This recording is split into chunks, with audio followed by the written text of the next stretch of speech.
ನಾವೆಲ್ಲರೂ self assessment ಮಾಡ್ಕೊಳ್ಳೋಣ. ಎಷ್ಟು ಜನರಿಗೆ ರಾತ್ರಿ ನಿದ್ದೆಗೆಡೋದು ರೂಢಿ ಆಗಿಬಿಟ್ಟಿದೆ, ಎಷ್ಟು ಜನರಿಗೆ ಅದು ರುಟೀನ್ ಆಗಿಬಿಟ್ಟಿದೆ ಲೇಟ್ ನೈಟ್ ಸ್ಲೀಪ್ ಅನ್ನುವಂಥದ್ದು. Is it right?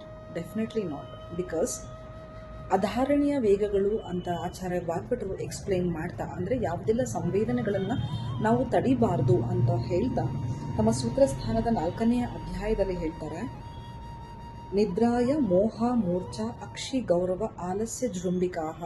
ಅಂದರೆ ನಾವು ನಿದ್ದೆಯನ್ನು ತಡೆಯೋದ್ರಿಂದ ಮೋಹ ಮೂರ್ಛಾ ಅಂದರೆ ಡೆಲ್ಯೂಷನ್ ಆಗಬಹುದು, ನಮಗೆ ಮೂರ್ಛೆ ಆಗಬಹುದು, ಅಕ್ಷಿ ಗೌರವ ನಮ್ಮ ಕಣ್ಣುಗಳು ಭಾರ ಅಂತ ಅನಿಸಬಹುದು, ಆಲಸ್ಯ ಯಾವುದೇ ಕೆಲಸದಲ್ಲಿ ನಮಗೆ ಆಸಕ್ತಿ ಇಲ್ಲದೆ ಇರೋ ಥರ ಆಗಬಹುದು, ಜೃಂಬಿಕಾಹ ಇದೆಲ್ಲದನ್ನು ನಾವು ಎಕ್ಸ್ಪೀರಿಯನ್ಸ್ ಮಾಡೇ ಇರ್ತೀವಿ. ಬಿಕಾಸ್ ಒಂದು ದಿನ ನಿದ್ದೆಗೆಟ್ಟರೆ ನಮಗೆ ನೆಕ್ಸ್ಟ್ ಡೇ ಆಕ್ಲಿಕ್ಕೆ ಬರ್ತಾ ಇರುತ್ತೆ. ಹಾಗೆ ಕಂಟಿನ್ಯೂಸ್ ಆಗಿ ಲೇಟ್ ನೈಟ್ ಸ್ಲೀಪ್ ಮಾಡೋದ್ರಿಂದ ಪದೇ ಪದೇ ಆಕ್ಲಿಕ್ಕೆ ಬರೋ ಸಾಧ್ಯತೆ ಇರುತ್ತೆ.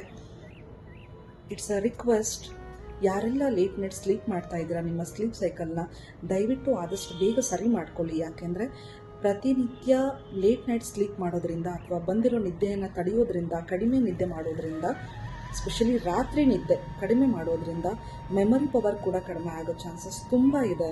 ಹಾಗಾಗಿ ಆಚಾರ್ಯರ ಮಾತನ್ನು ಪಾಲನೆ ಮಾಡೋಣ, ಆರೋಗ್ಯವನ್ನು ರಕ್ಷಿಸಿಕೊಳ್ಳೋಣ. ಧನ್ಯವಾದಗಳು.